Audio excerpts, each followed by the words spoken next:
Atenção! Começa agora uma teleaula de Ciências do Ensino Fundamental. Você vai assistir a teleaula de número 64. Bons estudos!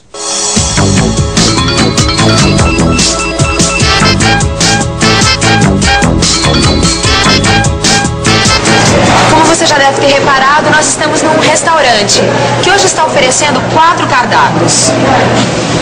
Arroz, feijão, bife e ovo frito. Macarrão com molho e almôndegas. Frango com molho, arroz e maionese. Filé de frango, batata cozida. Salada de alface, tomate, pepino e cenoura temperada. Qual desses cardápios você acha que uma pessoa adulta com atividade moderada deveria escolher para suprir as necessidades do seu corpo? O 2, o 3 ou o 4? Tá difícil de escolher, não é? Então fique ligado, porque na teleaula de hoje a gente vai falar exatamente sobre isso e como nós devemos nos alimentar para termos uma vida mais saudável e equilibrada. Na teleaula de hoje você vai ver que os alimentos são compostos por proteínas, açúcares, gorduras, vitaminas, sais minerais e água. Que os hábitos alimentares das pessoas podem variar dependendo do lugar onde moram, dos costumes e da cultura. Você vai ver ainda que uma alimentação equilibrada é essencial para a manutenção da saúde e que são necessários diversos cuidados com a alimentação a fim de evitar doenças. Por fim, você vai ver que a fome ainda existe em larga escala no mundo todo e que ela é uma questão muito mais política e econômica do que de falta de alimento. Você se lembra da nossa última teleaula, quando a gente estudou a digestão? Foi quando a gente viu que os alimentos podem ser divididos em grupos, dependendo da sua constituição e da função no organismo. Os açúcares fornecem energia, já as proteínas fornecem materiais para a construção do corpo. As gorduras também fornecem energia e materiais para a construção do corpo. As vitaminas e os sais minerais auxiliam o crescimento, a manutenção e participam de várias funções vitais. Bom, e por fim também tem a água, que constitui a maior parte do nosso corpo. Mas onde é que a gente consegue todas essas substâncias? As proteínas, as vitaminas, os açúcares e as gorduras, os sais minerais e a água. Proteína a gente encontra em todos os derivados animais, como por exemplo a carne de boi, de frango, de peixe e de outros animais, assim como nos ovos e no leite, e também em vegetais, como o amendoim, a ervilha, o feijão. Açúcares são encontrados nas massas, pães, doces, frutas e cereais. Já os óleos, a manteiga e a castanha, por exemplo, são alimentos ricos em gorduras. Vitaminas e sais minerais são encontrados nas frutas e verduras cruas, no leite, em peixes e ovos. Bom, e a água? Além de encontrá-la assim, ela também pode ser encontrada em todos os alimentos, principalmente nas frutas e verduras. Ô, Lineu, eu fiquei com uma dúvida do nosso último encontro. É dúvida? Os alimentos que contêm açúcares, gorduras e proteínas, eles têm que ser transformados em partículas muito pequenas, né, através da digestão, para serem absorvidos pelo nosso organismo. Por isso que quando a gente cozinha um alimento, a gente está ajudando o processo da digestão, não é? Isso. E as vitaminas e os sais minerais? Bom, mas você sabia que as vitaminas e sais minerais são tão pequenos, mas tão pequenos que eles não precisam ser digeridos. Eles já passam direto do intestino para o sangue. Então quer dizer que esse tipo de alimento a gente não precisa nem cozinhar, né? O ideal seria não cozinhar, né, frutas e legumes, né? O ideal seria comer as frutas cruas e os legumes também comer crus. Porque se você cozinha, as vitaminas perdem parte do seu efeito. Sim, me diz uma coisa. O homem come tanto animais quanto vegetais, mas nem todos os seres vivos são assim, né? Não são todos os seres que comem de tudo. Alguns animais comem apenas vegetais. São os herbívoros, como a capivara, o cavalo, o boi, a cabra, entre outros. Existem também os carnívoros, que são aqueles animais que se alimentam exclusivamente de outros animais, como a onça, a cobra, o gavião e a aranha, entre outros. Ainda existem aqueles animais que se alimentam de tudo, de vegetais e de outros animais. São os chamados onívoros. Entre eles estão certos macacos e aves e os seres humanos. Mas quando a gente fala que certos animais, como os seres humanos, comem de tudo, esse tudo não significa exatamente tudo. Depende da região onde essa pessoa mora, que tipo de alimento existe lá, quais são os costumes do seu povo e daí por diante. É por isso que em cada região do planeta existe grande variedade nos hábitos alimentares. Você quer ver como é verdade essa história de que em cada lugar, em cada região, em cada país, existem hábitos alimentares diferentes? Aqui mesmo no Brasil isso já é bem claro. Você quer ver só? Oi, moço, por favor. Você sabe se existem diferenças entre o que se come em São Paulo e o que se come, por exemplo, na Bahia? Sim, existe. E o que se come lá na Bahia? Acarajé, vatapá, biscoito e carne seca. Ah, obrigada. Obrigado você. Você viu só? Mesmo dentro de um único país, são muitas as variações de hábitos alimentares. Imagina só como é entre países diferentes. Bom, na Alemanha, por exemplo, predominam os pratos à base de carne de porco. Já na Itália, as massas, como espaguete, são preferência nacional. E no Japão a coisa é mais diferente ainda. Lá, além de comerem pauzinhos, eles adoram peixe cru.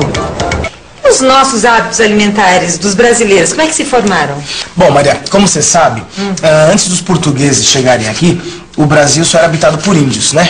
E eles já tinham sua própria forma de se alimentar. E foi aí que tudo começou. Quer dizer, foi aí que começaram os hábitos alimentares que se mantêm até hoje. Sei o que os índios comiam. Bom, como os índios viviam em harmonia com a natureza, então eles vão aproveitando as plantas e os animais nativos. Então eles caçam paca, tatu, rã, cobra, lagarto, macaco. Eles pescam peixes e vários frutos do mar, como marisco, mexilhão, ostra. Eles comem ovos, eles comem mel, eles comem vários tipos de frutas também, né? Tipo caju, jabuticaba, goiaba, maracujá. Eles usam também algumas raízes, caules, folhas, sementes, e pimentas. E tem um detalhe, o índio não usa salmarinho. Você está se esquecendo do alimento mais importante dos índios, a mandioca. Lógico. A mandioca é a base alimentar de muitos deles. Quer dizer, com a farinha de mandioca, ou eles fazem um tipo de pão, ou eles misturam com a comida. Sim, mas os hábitos alimentares mudaram muito, né? Do Brasil, do descobrimento para hoje, não é, Lina? Isso começou a mudar com a chegada dos portugueses, né? Porque quando eles chegaram, além deles já usarem o que era nativo por aqui, eles trouxeram também muitas sementes e começaram a plantar uva, melão, laranja, banana, coco, trigo, azeitona. Eles trouxeram também animais domésticos, como o porco, a vaca, a cabra, a galinha. E depois vieram os negros da África, né? Que também influenciaram muito os hábitos alimentares, né? Os africanos trouxeram dendê, erva doce, quiabo, pimenta malagueta, melancia, manga. Sim. Quer dizer, então, que foi da mistura dos costumes desses três povos que acabou se formando os nossos hábitos alimentares. Maria, na verdade, o hábito alimentar do brasileiro tem influência de outros povos também, né? Por exemplo, os italianos, os árabes, os alemães, até mesmo os americanos. Mas a gente pode dizer que, basicamente, o hábito alimentar do brasileiro é a mistura dos hábitos alimentares dos índios, dos portugueses e dos africanos.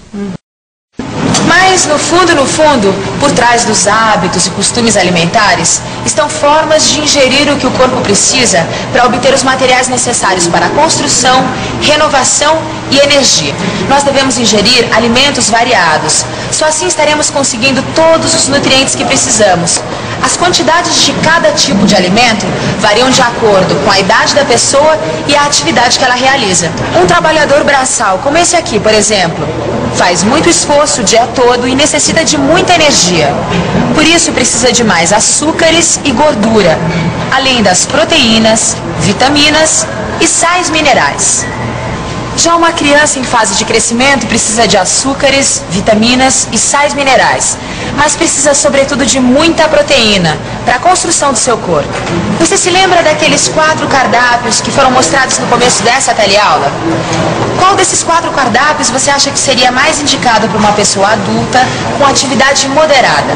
Antes de respondermos, vamos analisar esses cardápios. No primeiro cardápio a gente tem as seguintes substâncias.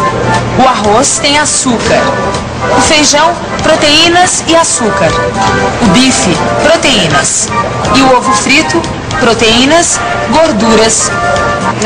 Esse cardápio está meio desequilibrado, hein? Muita proteína, muito açúcar. Vamos ver se o segundo é melhor. Aqui a gente tem açúcares e gorduras, açúcares e proteínas. Veja, esse também não me parece um cardápio equilibrado, hein? E esse outro aqui? Já nesse cardápio a gente tem proteínas e gordura, açúcares. Mais açúcares, gorduras, bom, também não me parece o melhor cardápio, o mais equilibrado. E o último, vamos ver? Olha que beleza! Nesse cardápio a gente tem proteínas, açúcares, vitaminas, sais minerais e gorduras. E aí, alguma dúvida agora? Olha, sem dúvida nenhuma, o último cardápio é o mais equilibrado, mais balanceado. Ele tem proteínas, gorduras, açúcares, vitaminas e sais minerais. Sem dúvida, para uma pessoa adulta com uma atividade moderada, o último cardápio é o melhor. Bom, mas nesse negócio de alimentação, o mais importante é a gente não deixar nem sobrecarregar e nem faltar nenhuma substância, né? Porque a gente tem que ter uma alimentação bem equilibrada. Mas também não é só isso, né, Lineu? Maria, infelizmente no Brasil tem muita coisa errada, né? É um descaso com a condição de vida da população, é falta de saneamento básico. Isso tudo acaba afetando diretamente a qualidade da alimentação. Como em muitos lugares não existe esgoto encanado, as pessoas acabam jogando esse esgoto a céu aberto ou em fossas, o que pode acabar contaminando os lençóis de água subterrâneos e, consequentemente, as hortas residenciais. Agora, além do esgoto, o Brasil ainda tem outro problema muito sério: o lixo espalhado, que acaba contaminando animais de criação e as próprias pessoas. E que doenças os alimentos contaminados podem provocar? E várias, Maria, várias. Olha, as verminoses, por exemplo, só existem em países que não têm condições de higiene. As verminoses, como a lombriga e a solitária, são transmitidas através de alimentos contaminados com ovos dos vermes. Por exemplo, a ascaridíase, que a gente conhece popularmente como lombriga, a gente pega quando a gente come verdura que são regadas com água suja, com fezes de pessoas doentes. Ai, que papo, Lineu!